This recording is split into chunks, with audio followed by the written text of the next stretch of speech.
Do the keys of Solomon work? No, was my answer. A simple no. They don't work. He asked for more information and more detail about the keys of Solomon. Do you believe in the keys of Solomon? I'm not just asking him, I'm asking you. Do you believe in magic?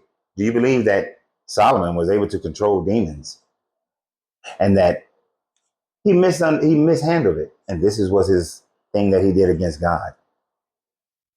So if you do not know what the keys of Solomon are, let me explain. Many people would just say that Solomon wrote a book of demonology. What they're talking about is the Testament of Solomon, the higher keys of Solomon, and the lesser keys of Solomon. The Testament of Solomon is a book that is ascribed to Solomon as if he's the writer, that talks about the fact that why he's making this this book of how to control demons, this magic book of how to control demons. He goes through this process of saying that he needs, in his wisdom, he needs to understand how to control demons, to wipe them away from his kingdom, get them away from himself, and that he's going to use these demons to build things and do things. The higher keys of Solomon are pretty much the spells in order to control demons. I can use the more racist term and say that they are the white magic spells, because the whole white magic, black magic thing is utilized as forms of racism. But the good magic spells, the bad magic spells. But magic spells are simply just magic spells. It's the usage that makes it good or bad. But the higher keys of Solomon are the magic spells that you utilize in order to control demons. It is said that in these magical spells that he controlled the demons to get them away from people, get them out of people, exorcise demons, that he also used these demons to be able to build his temple, when that is so far from the truth. And that these spells were carried on, and people like the Freemasons utilize these spells in order to do the same. And that is taught in Freemasonry. Well, I can tell you that it's not. The builder of the Pyramid of Solomon was Hiram Abiff, according to Freemasonry. It has nothing to do with demons or anything of the sort, even at the higher levels. Now, the lesser keys of Solomon are supposedly all these different lists, 72 lists of demons, and what angel will dominate that demon.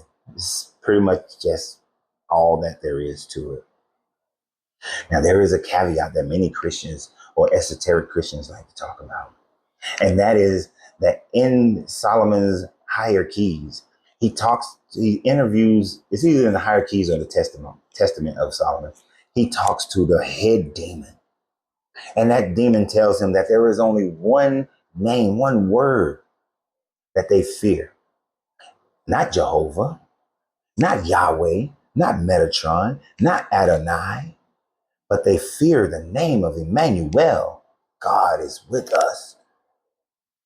And that, of course, the Bible then says that Jesus was called Emmanuel, that in the Old Testament, you will have a baby and you will name him Emmanuel. And then in the New Testament, you have a baby, you will name him Emmanuel. Well, yes, they named him Jesus, but you will name him Emmanuel. And this, of course, is Yeshua, which actually translates to Joshua. But we will name him Emmanuel. God is with us. So Jesus is the name that they fear, because Jesus and Emmanuel are one and the same. But there's a problem. The Keys of Solomon is a book that you will find, and when you research it, you will see that the manuscripts, the oldest manuscripts of it, are around the 15th, 16th century CE, right in the Middle Ages, right in and around and during the time frame of the Renaissance, when many different esoteric works and many different people were looking at hermeticism and magic and sorcery and things of that nature. The time of Merlin and King Arthur is the time frame that this Goetia was written. Well, that we have a copy of it. It is believed, because of some of the information there, that many scholars accept the fact that the Keys of Solomon were actually written in around the 5th and 6th century.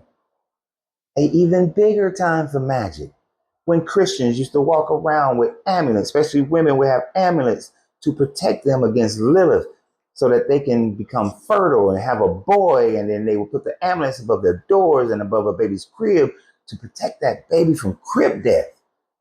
because Lilith came and killed the babies. That's what crib death was to them. Abracadabra, ooga booga, hocus pocus. So they believed in magic at that time frame. So how can a book that was written at no earlier than the 5th and 6th century have been written by Solomon?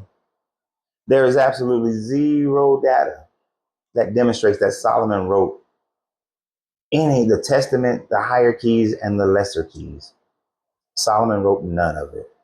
This was merely a middle age or a 5th, 6th century creation by people who believed in magic. The unexplainable was magic. The unexplainable was demons. The unexplainable was God.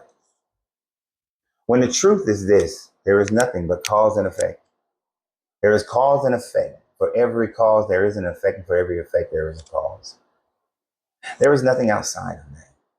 Causality is one of the most powerful laws in the universe, both naturally, spiritually, and mentally.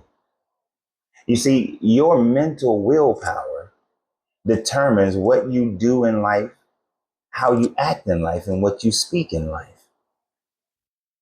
When someone else's willpower is stronger than yours, then their willpower intercedes. So, in a sense, you can say their spirit becomes superior to yours.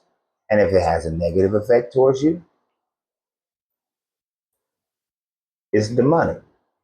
If it has a positive effect towards you, it's angelic.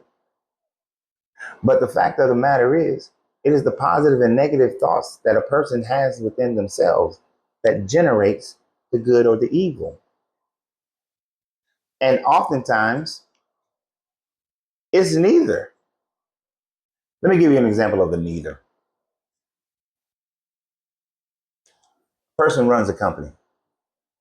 Well, they're working their company, and somebody somebody adds a bunch of tariffs to it, and this is happening right now. There are companies that's been around for 20 years, 30 years. There's companies that's been around for 5, 6 years, and they're actually launching a lawsuit against the tariffs that have been imposed here recently.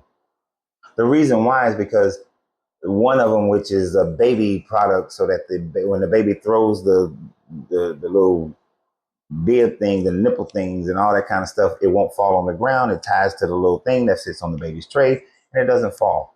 Well, most of their products is made outside of America, and where they used to have to only pay about $20,000 to get those products, now they have to pay about $140,000, which their company's too young and don't have the cash flow to do it. Other companies are having to pay, went from $100,000 to pay to now, in order to get their products in, they got to pay like $1.4 million. That business owner now has to make a decision of how they're going to streamline their business or even shut their business down. One company has been working employees for 20 years. 20 years people have worked for this company.